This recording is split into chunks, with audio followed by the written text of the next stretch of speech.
Rules that you can follow as you find your spark and bring your spark to life. The first is to go after the things that you want. The rule is you can go after whatever you want. You just cannot deny anyone else to go after whatever they want. So the point is you don't have to wait in line. You don't have to do it the way everybody else has done it. You can do it your way. You can break the rules. You just can't get in the way of somebody else getting what they want. That's rule number one. Rule number two. I like this one. In the 18th century, there was something that spread across Europe and eventually made its way to America called puerperal fever, also known as the Black Death of childbed. Basically what was happening is women were giving birth and they would die within 48 hours after giving birth. This Black Death of childbirth was the ravage of Europe, and it got worse and worse and worse over the course of over a century. In some hospitals, it was as high as 70% of women who gave birth who would die as a result of giving birth. But this was the Renaissance. This was the time of empirical data and science, and we had thrown away things like tradition and mysticism. These were men of science, these were doctors. And these doctors and men of science wanted to study and try and find the reason for this Black Death of childbed, and so they got to work studying, and they would study the corpses of the women who had died. And in the morning they would conduct autopsies, and then in the afternoon they would go and deliver babies and finish their rounds. And it wasn't until somewhere in the mid-1800s that Dr. Oliver Wendell Holmes, father of Supreme Court Justice Oliver Wendell Holmes, realized that all of these doctors who were conducting autopsies in the morning weren't washing their hands before they delivered babies in the afternoon. And he pointed it out and said, "Guys, you're the problem." And they ignored him and called him crazy for 30 years. Until finally somebody realized that if they simply washed their hands, it would go away. And that's exactly what happened. When they started sterilizing their instruments and washing their hands, the Black Death of childbed disappeared. My point is, the lesson here is, sometimes you're the problem. We've seen this happen all too recently with our new men of science and empirical studiers, and these men of finance, who are smarter than the rest of us until the thing collapsed. And they blamed everything else except themselves. And my point is take accountability for your actions.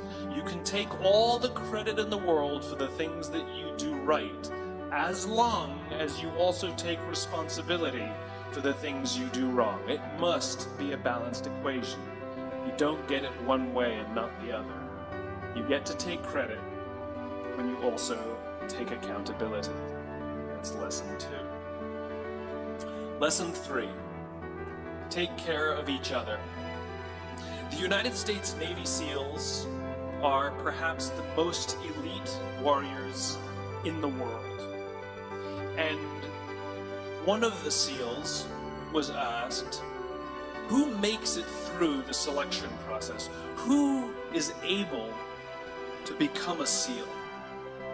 And his answer was, I can't tell you the kind of person that becomes a SEAL. I can't tell you the kind of person that makes it through buds.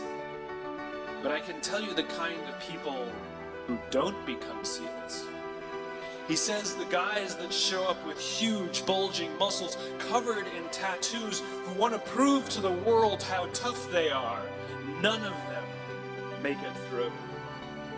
He said the preening leaders who like to delegate all their responsibility and never do anything themselves, none of them make it through. He said the star college athletes who've never really been tested to the core of their being, none of them make it through. He says some of the guys that make it through are skinny, scrawny. He said some of the guys that make it through, you will see them shivering out of fear.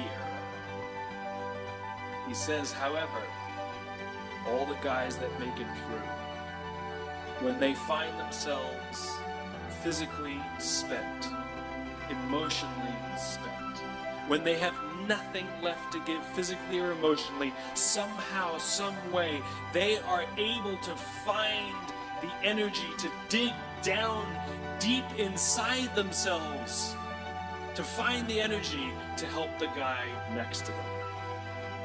They become SEALs, he said. You want to be an elite warrior, it's not about how tough you are, it's not about how smart you are, it's not about how fast you are. If you want to be an elite warrior, you better get really, really good at helping the person to the left of you and helping the person to the right of you. Because that's how people advance in the world.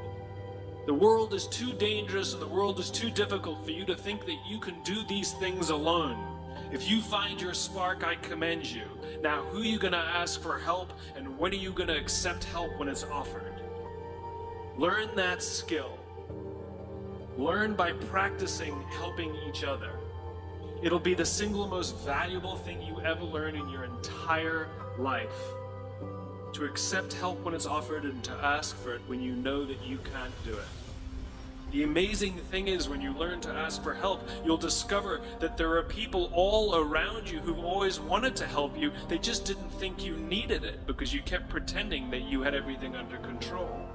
And the minute you say, I don't know what I'm doing, I'm stuck, I'm scared, I don't think I can do this, you will find that lots of people who love you will rush in and take care of you. But that'll only happen if you learn to take care of them first. Lesson 4. Nelson Mandela is a particularly special case study in the leadership world because he is universally regarded as a great leader. You can take other personalities, and depending on the nation you go to, we have different opinions about other personalities. But Nelson Mandela, across the world, is universally regarded as a great leader. He was actually the son of a tribal chief. And he was asked one day, how did you learn to be a great leader?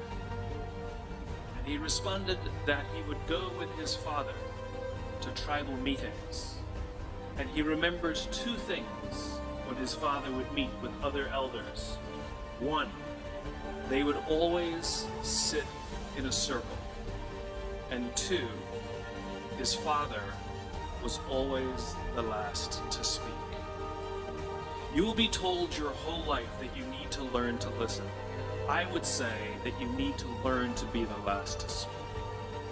I see it in boardrooms every day of the week.